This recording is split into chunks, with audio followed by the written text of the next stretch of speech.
Mesdames et Messieurs. Hervé l'a dit, c'est un plaisir pour l'équipe municipale de vous accueillir ici, aujourd'hui, pour cette cérémonie qui ne se veut pas cérémonieuse. C'est avec simplicité et beaucoup de chaleur que nous vous accueillons, car ce sont aussi les traits marquants de notre équipe et de notre ville. Évoquer 2018, c'est pour moi avoir une pensée. D'abord pour les victimes des attentats de Strasbourg, de Paris, de Trèves, pour les victimes des violences lors des dernières manifestations aussi. Évoquer 2018, c'est évoquer également une année pleine dans le nouveau monde.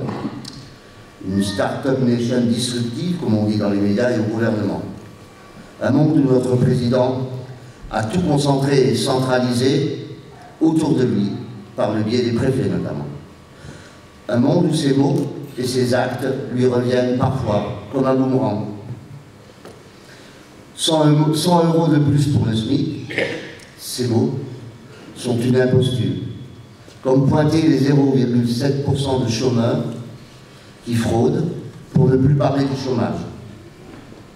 Faire payer les retraités alors qu'on a promis de ne pas toucher aux retraites, c'est un parjure. Et je ne compte pas les forfaitures d'abus de pouvoir et de copinage, voire les affaires Benalla, Griveaux et consorts, qui ont été dénoncées par M. Brand notamment. Ce ne sont pas les seuls, me dira-t-on. Certainement, oui. Mais ils avaient parlé d'un nouveau monde. Et ce que nos gouvernants appellent la pédagogie, avec mes collègues enseignants, j'espère qu'on n'appelle pas ça de la même façon. La pédagogie n'y fait rien. Ils ont beau répéter et faire répéter les éléments de langage. La population n'est pas dupe. Elle s'est habillée de jaune et descend dans la rue pour le dire, le crier et réclamer. On nous dit, comme d'habitude, ce qui est demandé est impossible. Vous ne tenez pas compte des contraintes financières, budgétaires, européennes, mondiales. C'est la réalité, immuable. C'est bien ainsi qu'on nous la présente, non? J'ai tendance à me dire, pour qu'une réalité soit une réalité, il faut qu'elle résiste à un changement de point de vue. Regardons alors d'un peu plus haut et d'un peu plus loin dans le temps. Depuis des années, existe-t-il un groupe qui a vu ses revendications satisfaites dans cette réalité immuable de rigueur budgétaire et d'orthodoxie libérale? À ma grande surprise, et en toute analyse, oui, un tel groupe existe et a obtenu bien des satisfactions. Qui sont ces gens?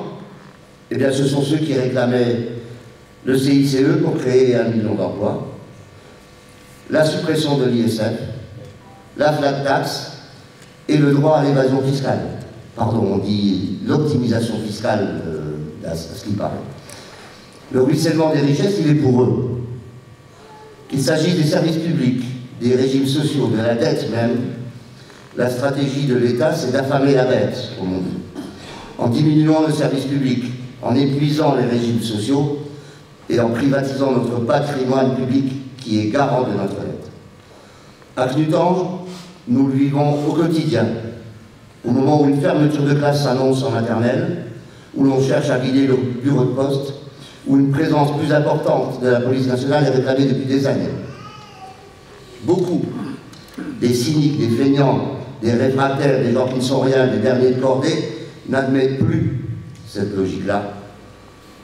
Priorité aux producteurs de l'économie et non aux prédateurs, c'est ce qui fait descendre les Français dans la rue, en masse, dans leur diversité. Mieux vivre du travail qu'on consent, c'est une simple question de réciprocité. Pouvoir accéder aux services publics pour lequel on paye des impôts, c'est aussi une simple question de réciprocité. Le salaire et l'impôt consenti reposent sur la réciprocité. La réciprocité, c'est aussi la reconnaissance de la dignité de chacun. Alors oui, il y a parfois des actes de violence et des abus violents d'autorité.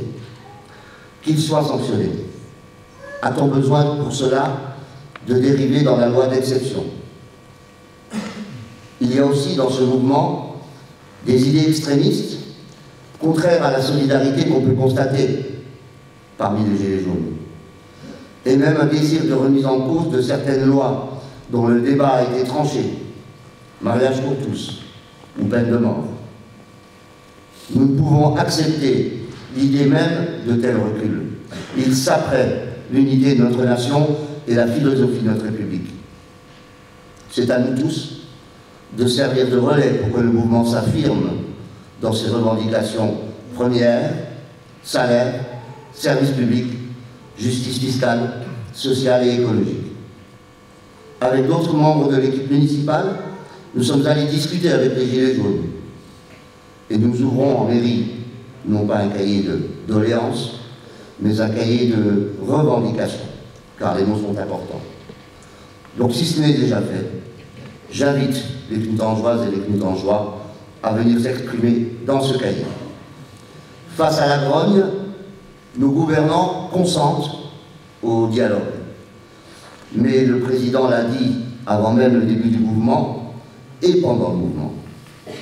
Reculer sur les réformes, no chance, a répondu Macron avec Morgue sur la chaîne Fox News. Plus tard, il a ajouté « Nous ne détricoterons rien de ce qui a été fait depuis 18 mois. » Bruno Le Maire l'a confirmé récemment à propos de l'ISF. Même si ce gouvernement n'est pas la source de tous les maux, c'est pourtant bien ce qui a été fait par lui qui est en cause, qui en est le facteur déclenchant.